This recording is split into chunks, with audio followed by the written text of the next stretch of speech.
we are talking Asian football as we look ahead to this Saturday's AFC Cup fixtures. Two sides from Vietnam, one side from the Philippines and one side from Singapore involved on Saturday, namely Tampines Rovers from Singapore, and they are going to be hampered by a number of changes that have come into effect this season for teams in the domestic league in Singapore, the S League. Let's just take a look at those changes first and foremost. There are three of them. The first one, only 2 foreign players can be signed by each team. 3 under-23 local players must start for each team in every match. That's only in domestic competition, not in continental competition. And a minimum of 6 players must be aged 23, with another 8 aged 30. So 3 changes there. Gabriel Tan, which one do you think will affect Tampines the most, particularly in the context of the AFC Cup? I mean, for me, the big one would be the foreigner rule. AFC's criteria would be a 3+1. And so every team would have 4 foreigners aiding the starting 11. For Tampines to have only 2, that for me is a huge, it's a big loss, because these are players getting you extra quality, extra experience. And to just be down to 2, it's going to be really difficult for them to cope with, in my opinion. And PJ, you're nodding your head in approval over there. You've got first-hand experience, of course, being a foreigner who played in the S League. What do you think about this rule? Well, Gabriel touches on a great point. The foreigners are there because they are fundamentally, and they should be, and that's why they're there, better than the domestic players, and the expectation of them is much, much greater. And generally, when you see foreigners in a lineup, it's generally in your key positions, and it's generally down the spine of the team.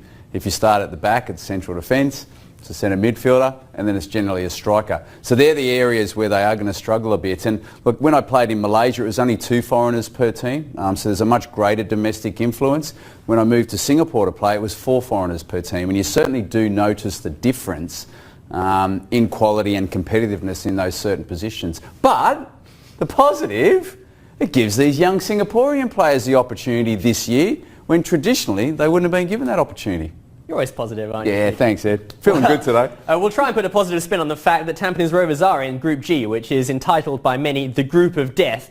JDT, of course, in that group. And Peter, I'm going to come to you again, because you think JDT have got a chance, or what do you feel? Because many people are thinking they're favourites for this AFC Cup competition. Well, they should be, given the quality of the Malaysian Super League, given their dominance in Malaysian football, given the investment that they've had in the squad. But Ceres won it last year. And Ceres, as Gabriel quite rightly knows, have had an influx of players and really good quality. We had the opportunity of seeing JDT play against Muntong, and they were poor. They were dominated. They didn't look fit. They didn't look sharp. They looked disjointed. It wasn't a good performance overall. So it is pre-season, so I'm going to be a little bit measured in my assumption of that. But I think the expectation now is that JDT are dominating Malaysian football. The next step again is they need to dominate ASEAN football. So I'm expecting a better performance for them in this competition this season than what we saw last season.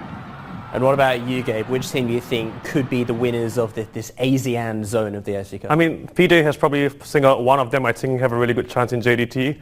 I think Ceres Negros are the other one as well, because, they always say it's a naturalized side, but it's not. They are players that were born overseas but do have Philippines heritage. Yeah. But, Stefan Schrock, for example, grew up playing in Bundesliga. He has that experience. They have, heaps of players with that overseas experience but are coming in as local players. And I mean, we saw last season how well they did. They came in as the underdogs and they came out as the ASEAN Zone champions. So for me, JDT, but Ceres also are a team that I would really be interested to look at. Okay, yeah, you spoke to Schrock earlier on, I believe. What does he think about the prospects of Ceres in this AFC Cup? And of course, as well, the Philippines Domestic League is going through a bit of an upheaval at the moment, isn't it? I mean, yes, the 2 teams have pulled out of the Philippines Football League, so that has created a bit of uncertainty when things were actually looking on the up initially. But I mean, Ceres are a team that have proven that they can deliver on the continental stage.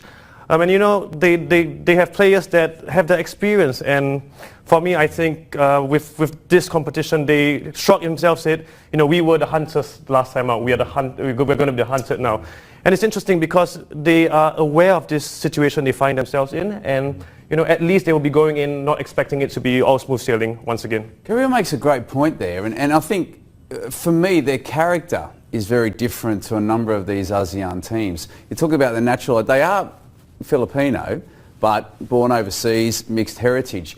Their character, their mental toughness, the resilience that they displayed last season was something that was missing in a number of these Southeast Asian teams. But they are the hunted. this year. And JDT do have a point to prove because, given the significant investment in their squad and just given their dominance of Malaysian football, the next step up is there. But I agree completely. Regardless of the turmoil in Philippines football domestically, Ceres are stepping into this competition with plenty to play for. Okay, and just looking at this Saturday's AFC Cup fixtures, Gabe, for pretty much all those 4 teams, it is the start of their season. Do you think that could be reflected in the matches we see on Saturday? Yeah, I mean, I'm not going to expect really a free-flowing style of play. I think it's a bit too early in the year to be expecting that.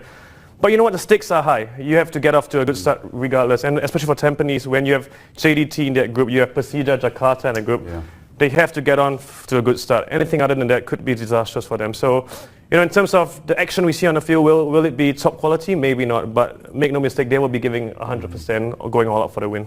Okay, well, you can catch those 4 teams in action live on the Fox Sports Network at home of both the AFC Cup and the AFC Champions League. Saturday, starting at 5 p.m, Tan Hoa from Vietnam up against Global Cebu FC. And then later on at 7:20, Tampines Rovers up against the Vietnamese side Song Lam N An FC, live from Jalan Besar Stadium in Singapore. And that is about all the time we have for the show. My thanks to Gabriel and to PJ Roberts. The John Dyke Show is up next with a very special guest. We will see you again next week. Have a great weekend. Bye-bye. He's got fantastic talent, no doubt about that. Focusing on that midfield area.